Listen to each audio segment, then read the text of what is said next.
Motherhood, when used to describe someone or something, is defined as an inherent worthiness, justness, or goodness that is obvious or unarguable. It is a standard that, if achieved by all, would create a heaven of earth, and that alone gives us reason enough to listen to our mothers. My journey to meet this standard, although difficult, has been life-changing. This is my story. 12 years ago, my wife and I went out to dinner.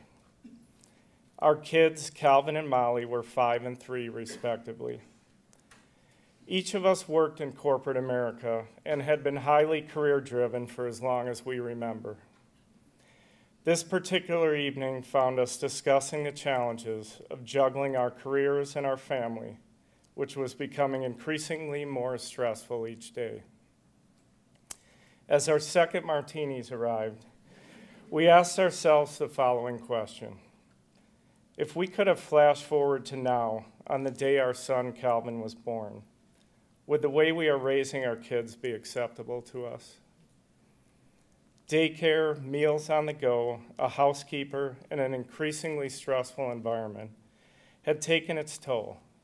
And when all was said and done, we had realized we had lost the forest through the trees. Not more than a month later, I set aside my financial consulting career and CPA license, and my new business card read, "Stay-at-home dad." I would describe my transition into staying at home as my own personal submission into a witness protection program. The change in identity is profound, and similar to the witness protection program, it is like beginning a whole new life. I went from a driven corporate America career climber to a CEO of a family of 4 virtually overnight. I was 37 years old at the time. A few years earlier, I was noticing an uncharacteristic tendency to become easily frustrated and angry, especially at work. When I transitioned into my new career at home, this tendency got progressively worse. The challenges of 2 kids under 8 were sometimes too much for my frustration and temper to handle. I never laid a hand on anyone in my family, but the rage and level of intensity of my tirades was frightening. On one particular night, I launched into one of my more intense shouting episodes. It was not uncharacteristic for me to slam doors or punch walls as part of my tantrums, and tonight was no exception. I sent the kids to bed crying and scared, and I retreated to our living room, exhausted and ashamed. About an hour after the kids went to bed, my son came downstairs. He handed me this notebook. He kissed me goodnight and went back upstairs. I remember being afraid to even open it. Reluctantly, I finally did. As I read what he wrote, I cried with an intensity rivaling the intensity of my anger just an hour before. His words, although excruciating to read at the time, would prove to be a turning point in my life. I put the notebook in my dresser drawer and hid it. I never wanted to read that again, and I certainly did not want anyone else to know what it said. Shortly after this incident, and with the support of my amazing wife, I started the journey of the rest of my life. I began to see a therapist, and my anger was eventually diagnosed as depression, which can manifest itself predominantly as anger in men. With the help and support of my doctor and family, it has been 10 years since I've had an angry outburst or tirade of significance. In the spring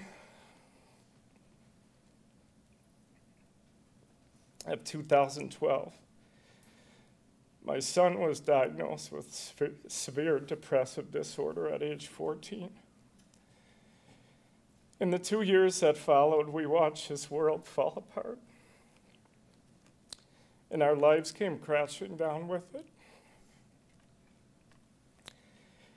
Every parent knows the pain and helplessness of watching your child suffer. With a mental illness, it can get unbearable. When things were good, they were tenuous at best. When things were bad, they were debilitating for all of us.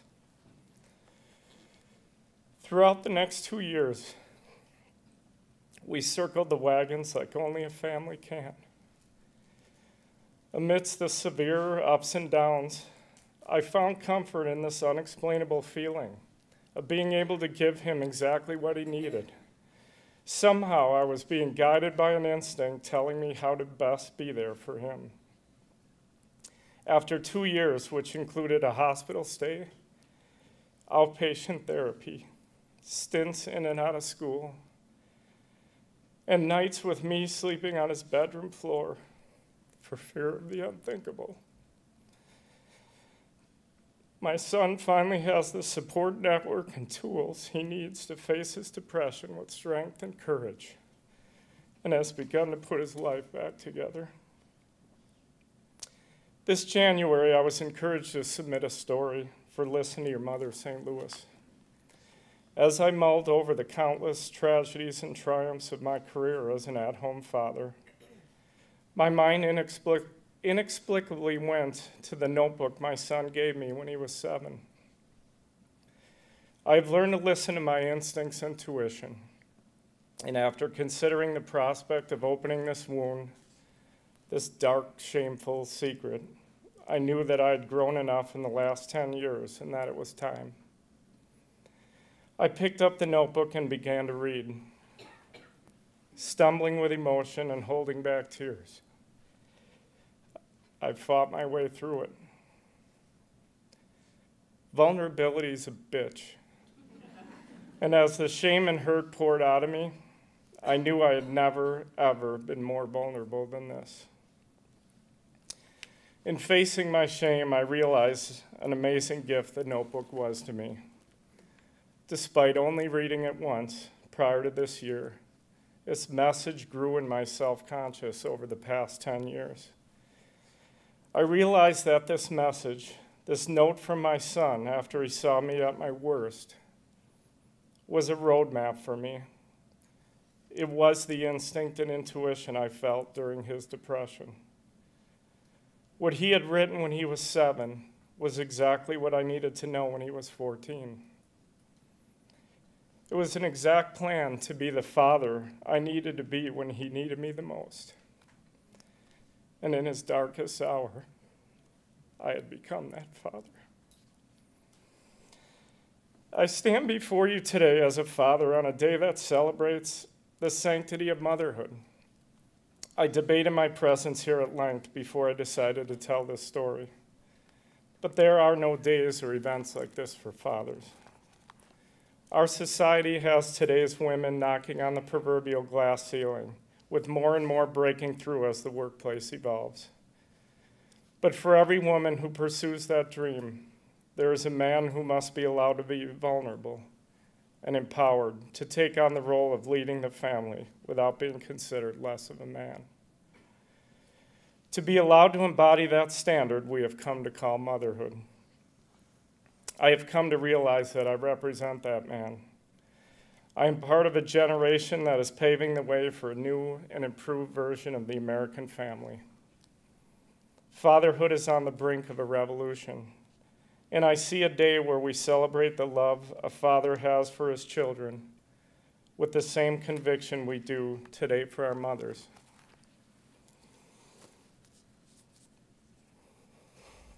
"30 reasons why I love my dad."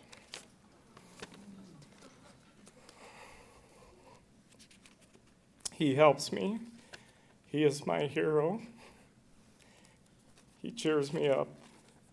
He is my buddy. Yep. He always is forgiving He always smiles. He never lets me down. No one is better than him. It's debatable.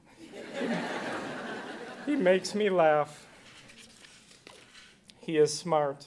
He is caring. He is kind-hearted. He is a good role model. He respects others. He shows tolerance. He thinks the best of me. He has a great personality. He is full of justice. He is brave. He is strong. He feeds me. He clothes me. He shelters me. He gives stuff to me. He thinks I am cool. He protects me. He thinks I am special. He is fun. He has a huge heart. He loves me, and I love him too.